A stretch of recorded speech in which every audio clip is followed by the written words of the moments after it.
हरितपुर गांव में रहता था अर्जुन नाम का एक गरीब किसान।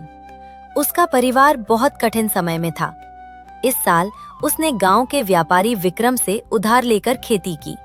भाग्य अच्छा था, फसल बहुत अच्छी हुई और पूरे घर में खुशी की लहर दौड़ गई। देखो प्रिया, इस बार भगवान ने हमारी मदद की। हाँ, अब बच्चों को भूखा नहीं सोना पड़ेगा। पूरा परिवार आशा से भर गया। लगता था अब जीवन धीरे धीरे सुधर जाएगा। अर्जुन अपने बच्चों का भविष्य सोच रहा था। छोटे छोटे चेहरे उम्मीद और खुशी से भरे हुए थे।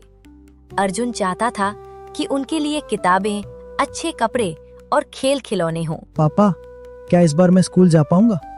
बिल्कुल बेटा, अब तुम्हारे लिए किताबें और अच्छे कपड़े भी लाऊंगा। और मेरे लिए? तुम्हारे लिए गुड़िया और नई चूड़ियां। बच्चों की खुशी देखकर अर्जुन का दिल भी खुश हो गया। ऐसा लग रहा था अब सब ठीक हो जाएगा। लेकिन खुशी स्थायी नहीं थी। शाम होते होते काले बादल आए और तेज बारिश शुरू हो गई। खेतों में पानी भरने लगा और फसल डूबने लगी। अर्जुन और प्रिया देखते ही रह गए, जैसे उनके सारे सपने बर्बाद हो गए। अर्जुन, खेत में पानी भर गया। हे भगवान, सब कुछ नष्ट मत हो। बच्चों के लिए अब क्या होगा? उनके परिश्रम और आशा का सब कुछ एक ही क्षण में बर्बाद हो गया। अर्जुन का परिवार अब निराश था। खेत, फसल और सपनों के साथ उनका आत्मविश्वास भी डूब गया। बच्चों की भूख और घर की कमी, सबने उनका मन भारी कर दिया। सब खत्म। अब बच्चों को क्या खिलाएंगे? अंधेरा और निराशा उनके चारों ओर छा गया। अगले दिन अर्जुन उस व्यापारी विक्रम के पास गया जिससे उसने उधार लिया था। उम्मीद थी कि व्यापारी थोड़ी मोहलत देगा, लेकिन उसे ठंडी प्रतिक्रिया मिली। विक्रम जी, कृपया थोड़ा समय दीजिए। अगली फसल के बाद पूरा भुगतान करूंगा। अब कोई मोहलत नहीं। कागज के हिसाब से अब ये जमीन मेरी है। अर्जुन और उसका परिवार फिर से गरीब और बेबस हो गया। उनके पास अब जमीन, पैसा या कोई आश्रय नहीं बचा। अर्जुन ने महसूस किया कि उनके लिए हरितपुर गांव में कोई रास्ता नहीं बचा। प्रिया और बच्चे उसके साथ थे और उन्हें किसी सुरक्षित जगह की तलाश करनी थी। अंधेरी और अनजान राहों में उनका कदम बढ़ा। प्रिया, अब गांव में कुछ भी नहीं बचा। चलो जंगल की ओर चलते हैं। ठीक है अर्जुन, हम एक साथ हैं, सब ठीक होगा। जंगल की ओर बढ़ते हुए उनके मन में आशा की किरण थी। जंगल में चलते हुए उन्होंने एक टूटी कुटिया देखी। वहाँ एक वृद्ध गुरुजी बैठा था, जिसका चेहरा शांति और दया से भरा था। गुरुजी ने अर्जुन और परिवार को देखा और उनकी ईमानदारी समझी। यदि चाहो तुम इस कुटिया में रह सकते हो। कुछ ज्यादा नहीं, लेकिन सुरक्षित जगह मिलेगी। गुरुजी, आप हमारी मदद कर रहे हैं। हम आपके आभारी हैं। इस कुटिया ने उन्हें नई जिंदगी की शुरुआत देने का आश्रय दिया। अर्जुन रोज जंगल जाकर लकड़ियां काटता और उन्हें बाजार में बेचता। हर दिन का परिश्रम और छोटे छोटे प्रयास उनके जीवन को धीरे धीरे सुधारने लगे।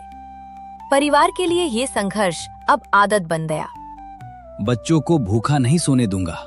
मैं चाहे कितनी मेहनत क्यों ना करूं, उनका पेट भरा रहेगा। हम हमेशा तुम्हारे साथ हैं। मिलकर हम सब कुछ कर सकते हैं।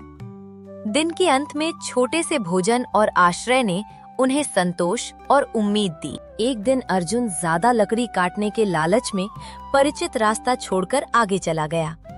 चारों तरफ केवल घना जंगल था और वो रास्ता अब अजनबी लग रहा था।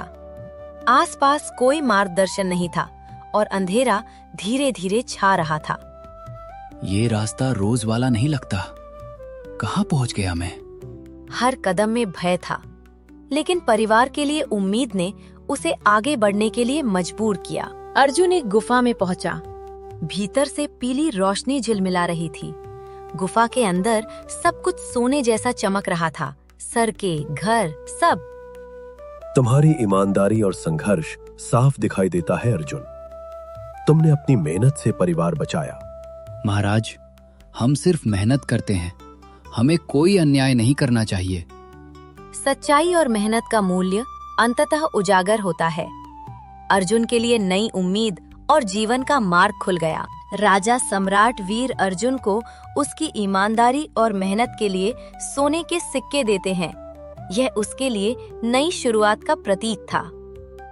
ये लो अर्जुन, अब अपने परिवार के लिए जीवन शुरू करो। महाराज धन्यवाद। अब मैं अपने बच्चों को कभी भूखा नहीं रखूंगा। सच्चाई और मेहनत का फल अंततः मिलता है। अर्जुन के चेहरे पर संतोष और खुशी झलक रही थी। व्यापारी विक्रम लालच में अर्जुन के पीछे गुफा में आता है, लेकिन राजा की शक्ति केवल सत्यनिष्ठ और मेहनती लोगों के लिए ही है। मुझे भी वो सोना चाहिए। लालच विनाश लाता है।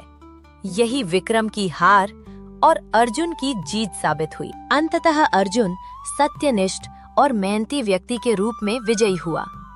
वो न केवल अपने लिए बल्कि अपने परिवार और जरूरतमंदों के लिए भी लड़ा। ईमानदारी ताकत है और लालच विनाश लाता है। हरितपुर गांव का गरीब किसान अपने संघर्ष और मेहनत से राजा बन गया, लेकिन वो हमेशा जनता का सेवक बना रहा। मेहनत और सच्चाई की यही असली जीत है।